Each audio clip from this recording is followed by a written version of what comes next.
Hi guys, welcome back to part 1 of case 6. I think this is the last case of the game, so it should spice up a bit now, so shall we get on with it? Where are you going, Holmes? Have you been invited somewhere? We have been invited, Watson. We have. Where to? To the Baker Street Irregulars' annual dinner. They sent us an invitation. It is on the table. A dinner? How could those street urchins afford anything like that? I can't understand your interest in them, Holmes. They're dirty. They wouldn't hesitate to steal your wallet. Watson, you should be excited. It is a secret dinner. Its location changes every year. Read the menu. Sounds mouth-watering. All right. We, the secret police of Baker Street, invite you, Sherlock Holmes, and Dr. Watson to our annual dinner. Menu, entree, frozen rat-head salad. Is this a joke?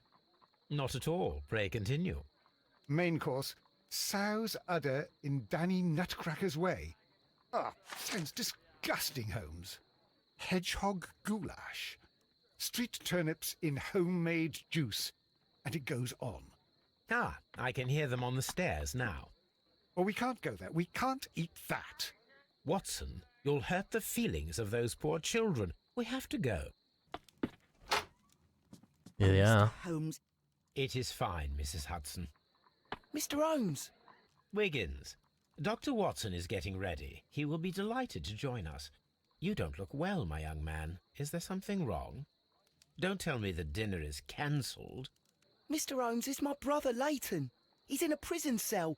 They say he's killed 2 men. You have to help us, Mr. Holmes, because I know he didn't do it. Where is he now? From what I've heard, they took him to the yard, and they gave him a good beating already. You know what they're like. They'll hang him. They won't look any further. Holmes, we have to help him. And forget about the dinner? Wiggins, I'll take the case. You're fantastic, Mr. Holmes. I'll be waiting for you at the crime scene. You'll be there, right? It's on Half Moon Street in Whitechapel. Very well. Right. So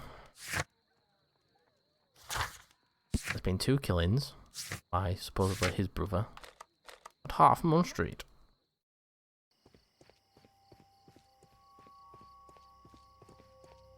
Ooh, 2 deaths. Like Wiggins said. Please, gentlemen, leave the scene now. Oh, Mr. Holmes, is that you? Good evening, Constable... Constable Marrow. I was here with Inspector Aberline during the Ripper case, Mr. Holmes, back in '88. But then this is nothing like that case. With this one, we've got the murderer, the weapon, and the statements, which speak for themselves. Of course, Marrow. But you know that appearances can sometimes be deceiving. Nope. Who were the victims? The 2 men here, both shot. The stab fellow was Brian Vercotti, a well-known ruffian. The other, Kenneth Butler, a jeweller by trade. Any You witnesses? spoke of statements. You have witnesses? Well, I was there, so I gave my own statement. And then there were 2 other witnesses who said they saw the killer Chapman. Mr. Turner, a gentleman who lives in that flat over there. And Polly Powell, a flower seller, who was over at the far side of the street. So, Constable Marrow, I should be delighted to hear your testimony. I was standing at the north side of Half Moon Street. That was the more side that coffee. you came from. But you would have been unable to observe this part of the street, where we are standing now. That is correct. But I saw the 2 victims slowly enter Half Moon Street, and then shortly after, the fireworks started. A few minutes after that, the fellow Chapman rushed towards me and ran into Half Moon Street. Don't mean it, Rim. Please continue. I didn't pay attention, but suddenly I heard a woman's cries and police whistles on the other side of Half Moon Street. I rushed over there and I saw the 2 dead bodies on the ground. When I reached Whitechapel Street, I saw Leighton Chapman. He'd been caught by 2 police constables. Did you hear the shots? I didn't hear any shots. The fireworks were all over the sky. They were so loud I couldn't hear anything else. What were the fireworks in honour of, Constable? Well, today's Queen Victoria's birthday, Mr. Holmes. Ooh. Yes, I appear to have lost track of the days. It is May now, of course. Constable Marrow, what else caught your attention while you were running through Half Moon Street? I saw nothing but rats, and I took the time to light every corner with my lamp. Bet we find Did some. you happen to look up at Mr. Turner's window when you were on Half Moon Street at that time? Yes, I saw that the window was open, but no one was there. It was dark in the room. Constable, your statements have been of great value to me. I like bullshit.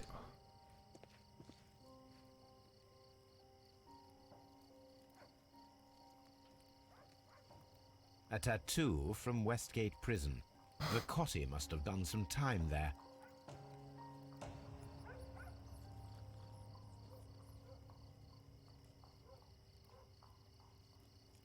He tried to stop the bleeding with his hand. Death was not instant. One could have helped him then. The bullet penetrated his stomach, a dreadful wound.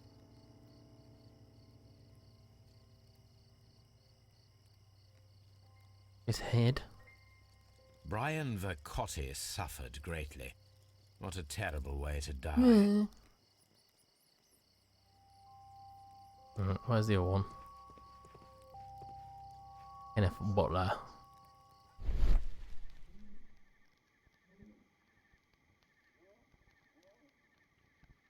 A piece of wood that has stuck between the cobblestones. Let us take a closer Bit look. of wood.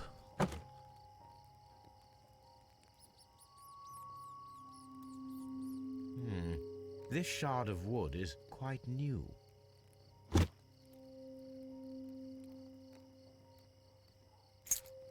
his pocket. Good. This is an ordinary key. I wonder what kind of door it opens.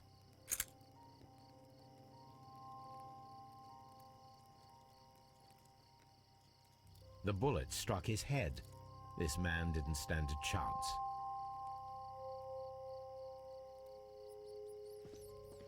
It would be my pleasure to...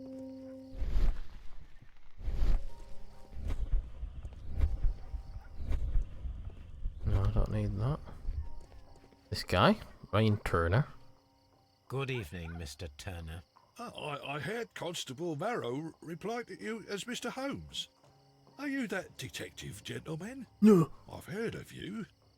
And well, I know things about this evening. Excellent. Might we hear your story? Have a look at you, shall we?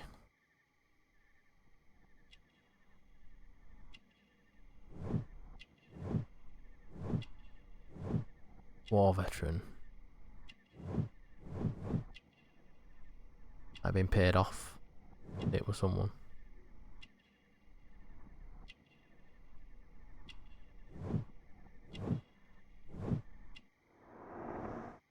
Injured in the war, so he can't work. Could you tell us Easy everything to be that you paid may off. have seen or heard? I was already in bed when the fireworks started. A few moments after, I clearly heard 2 gunshots from outside. Please continue. Weird that the police I officer quickly didn't. got up and I grabbed the lamp from my nightstand and I rushed towards the window. I looked down and I saw 2 bodies. And there was a man with a gun who was standing nearby. Where exactly? Well, near this body. Did he notice you? I don't think so. He rushed towards Whitechapel Street without looking around. Mr. Turner, did you see anyone else in the street? No, I saw no one but that man, the murderer, the fellow they caught. Were the 2 shots you heard consecutive? Yes, there was a very short pause between them, and they sounded different somehow. It seemed to me that the second shot was louder than the first. That is an interesting comment. Weird. Mr. Turner, what were your actions after you stepped up to the window? I was afraid that the man with a gun might return, so I stayed close to the window till I saw the policeman coming in the Half Moon from Whitechapel. Then I walked out to tell them everything I saw. You have helped us a great deal, Mr. Turner. To this gal.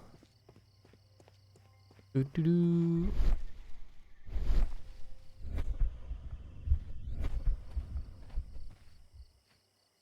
Flower lady. Mrs. Powell? What do you want? My name is Sherlock Holmes. I'm assisting the police with their investigation of the crime that took place this evening. Well, I've already gave my testimony, but very well. Tell me instead. Could you tell us everything that you may have seen or heard? Yes. I was selling my flowers as usual, and then the fireworks began, in honour of Queen Victoria. I enjoyed those. But then, all of a sudden, a young lad ran out of Half Moon Street and stopped just by me. He had a gun in his hand. He was like a ghost, and all covered in blood. It was dark, but I could see him, because of the flashes from the fireworks. And then? I screamed as loud as I could. I knew that a policeman should be on duty in the vicinity. There we go. He had no time to escape. 2 constables got him. Then another constable came out from the very same street, and I heard him talking of a horrible murder. The police officer Mrs. said Powell, it did ran you hear that the way. gunshots? I'm not sure. You know, what with the fireworks? Did you see anyone else leaving Half Moon Street prior to or at the time of the crime?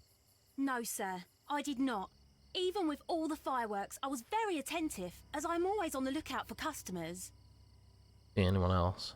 My thanks to you, Mrs. Powell. Sounds like the police officer did it.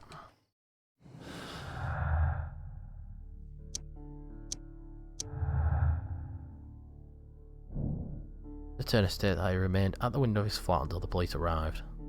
However, this is in conflict with Marrow's statement, as the constable did not see anyone at the window.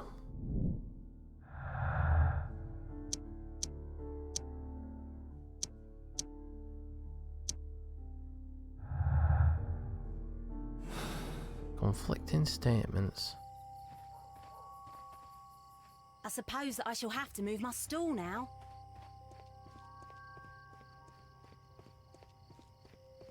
Mr. Holmes, I'll do anything. Talk to you again? Mr. Turner, you have stated that you remained close by your window after the crime, is that correct? Oh, yes, Mr. Holmes. I stayed at my window until the policeman arrived to examine the dead bodies. That is very interesting, Mr. Turner. Constable Marrow stated that he did not see anyone at the window when he was running through Half Moon Street. Well, I think Constable Marrow and me, we might have been distracted by the whistles and shouts coming from Whitechapel. We could have missed each other somehow. You understand what I mean? It was a bit of a stressful moment, to tell you I'm the a bit truth, sir. fishy. Allow me to form my own theories, Mr. Turner. Would you mind showing me the view that you had from your window? Not at all, Mr. Holmes. Please, follow me. Mr. Turner appears to live very modestly.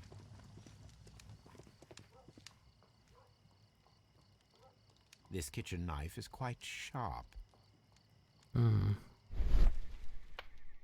Kitchen table, sweepings.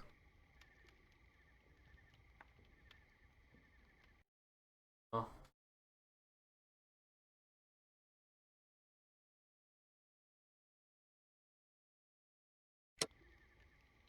There are pieces of shredded paper scattered over the table. His kitchen knife was used to cut the paper. Got it quite fine to chop paper up. A window.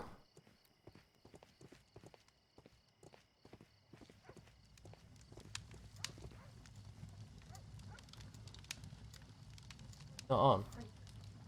Well, turn it on then. This fire is dying out. It was last tended to over an hour ago.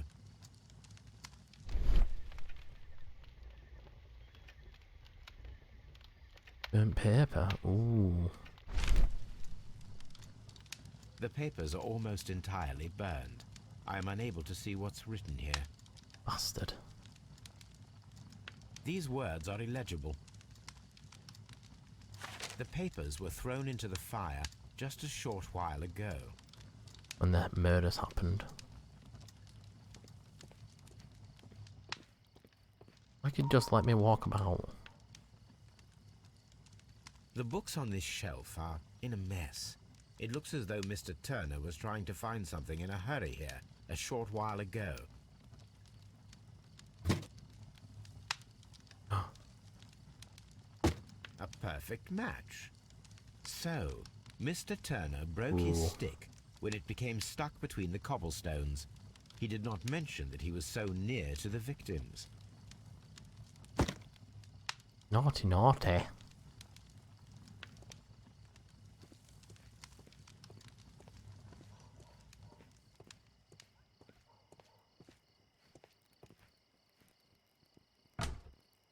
So, that's the view Mr. Turner had when he opened the window. The dead body of Kenneth Butler.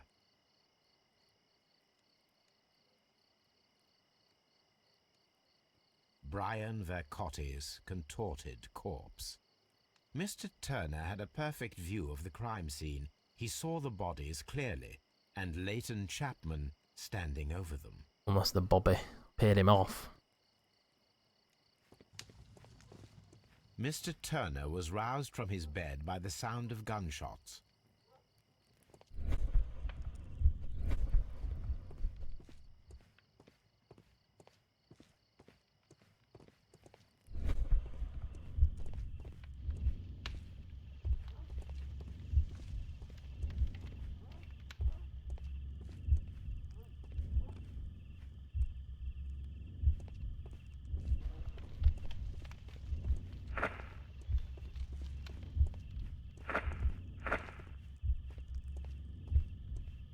Where's the stick? I'll be opening the window first. Oh no. That's right. Got up a window, saw a dead body, went downstairs. Got the papers. On the mantelpiece. Got some up. Put it in the fire. So Mr. Turner used a book to hide an object that he found on Kenneth Butler's body. The question is, what did he find?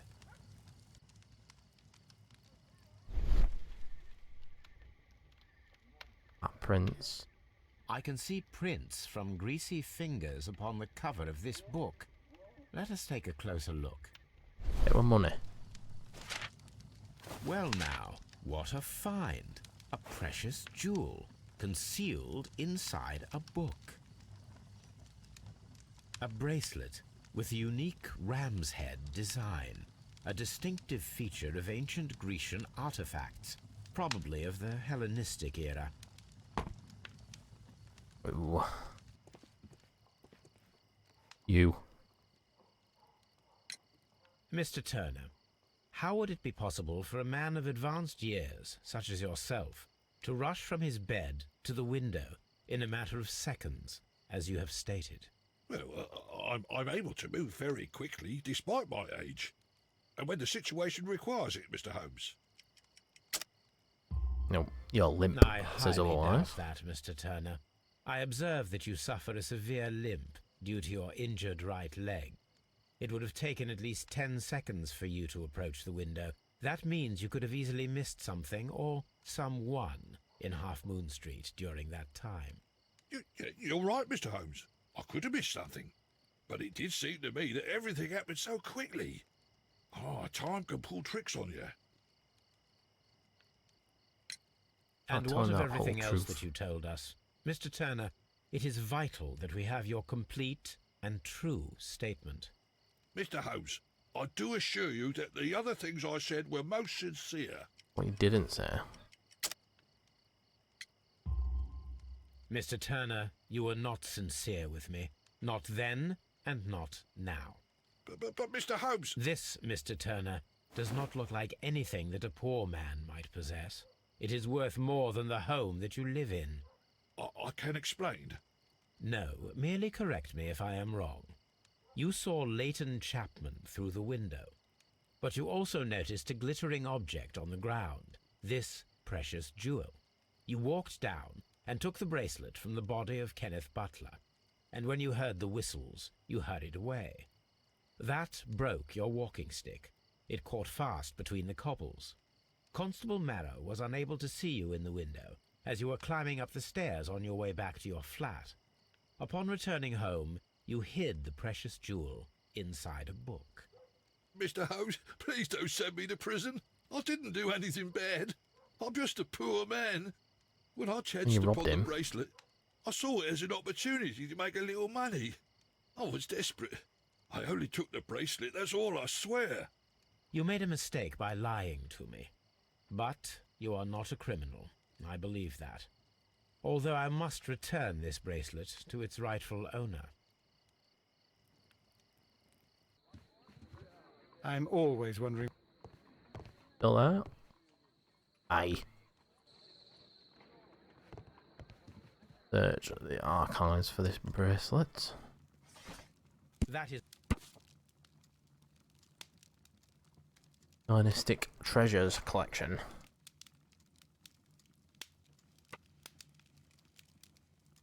Missing since Here it is. 1885. I need to continue my research in my archives. There we go. It was stolen from a cab from the British Museum to the Fine Art Exhibition. Kenneth Butler contacted Scotland Yard that night and provided information regarding a gentleman who had attempted to sell him a collection of historical art. Is it Church Street? Is that the guy who's dead? Vincent Foley.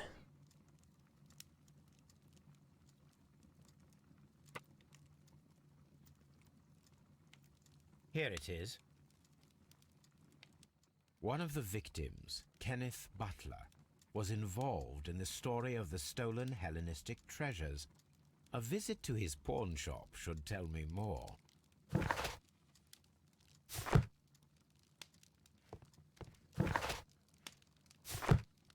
Right, guys, we're gonna leave that there for part 1. Interesting case this, so we'll pick it up in part 2. See ya.